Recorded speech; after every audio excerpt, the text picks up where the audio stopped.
Okay, in this part we want to talk about ideal circuit elements. So let's go back to the resistor and look at what's happening inside a resistor. Let's say you have a high potential on the left, low potential on the right. So there's an electric field going from the left to the right. The electric field will result in the negative charges moving to the left with the velocity v, and the J vector is in the same direction as the electric field. Remember the point form of Ohm's law, J is sigma E and sigma is positive. There's going to be a current in the wire, but remember that the arrow that they put for current is not the arrow for the current, has no direction. It's the direction of J usually. Current in general, it's J dotted into the area. Remember, in general it's integration of J dotted into the area, but since the J is uniform here, we can just write it as J dotted into the area. So current is not a vector. It doesn't have a direction. J is the one that has a direction. So what if we have an ideal wire? An ideal wire has zero resistance by definition. Let's say this is point A and this is point B, and the current is going from the left to the right. What is the potential at B minus the potential at A? I'm always going to write things as something minus something instead of using the notation delta V, because when you write delta V, it's very ambiguous. It's not clear, do you mean VB minus VA or VA minus VB? So to avoid this ambiguity, it's better not to use this delta V unless it's defined exactly. So let's see, what's VB minus VA? Well, in general, the difference in potential, Ohm's law says the difference in potential is I times R, but R is 0 for an ideal wire.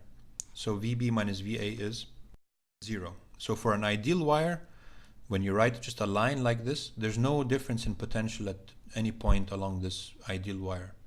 All points are the same potential. So the potential at B is the same as the potential at A, or VB minus VA is 0. What about if you have a resistor and the current is going from the left to the right and you want to get VB minus VA? What would this be? Remember, the current goes from a region of high potential to a low potential. Remember, current doesn't have a direction, but this is the direction of J, which is the direction of the electric field.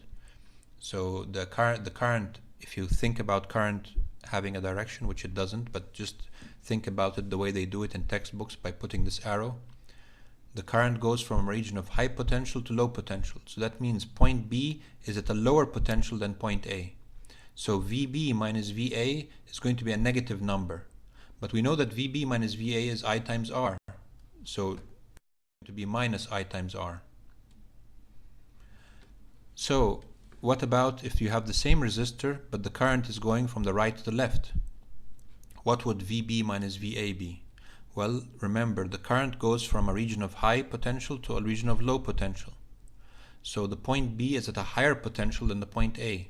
So VB minus VA will be positive. So it's R. Okay, what if you have a battery and the plus side of the battery, an ideal battery? Ideal battery, it has no internal resistance. It's just an ideal source of EMF.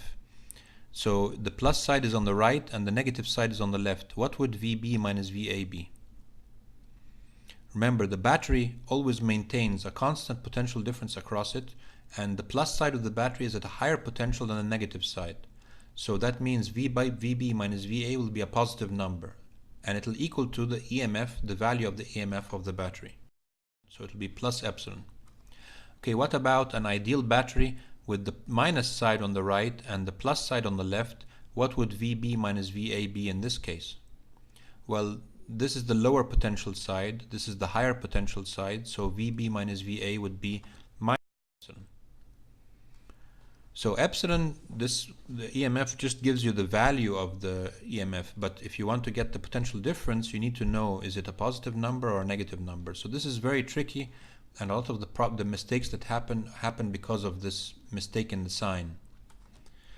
Another thing that's kind of tricky is that if you have a battery, an ideal battery, that has no internal resistance, if the current is going from left to right or the current is going from the right to the left, will the potential difference VB minus VA change? Would it be different in these two cases? It won't be different. VB minus VA is equal to plus epsilon, because the direction of the current won't make a difference in this case. There's no internal resistance inside the battery. We're going to show in the next video what will happen when you have a real battery which has an internal resistance inside, and in that case the potential difference across the battery will not be the same when the current is to the left or to the right. But if we're just talking about an ideal source of EMF, then the potential VB minus VA has nothing to do with the direction of the current in the ideal battery.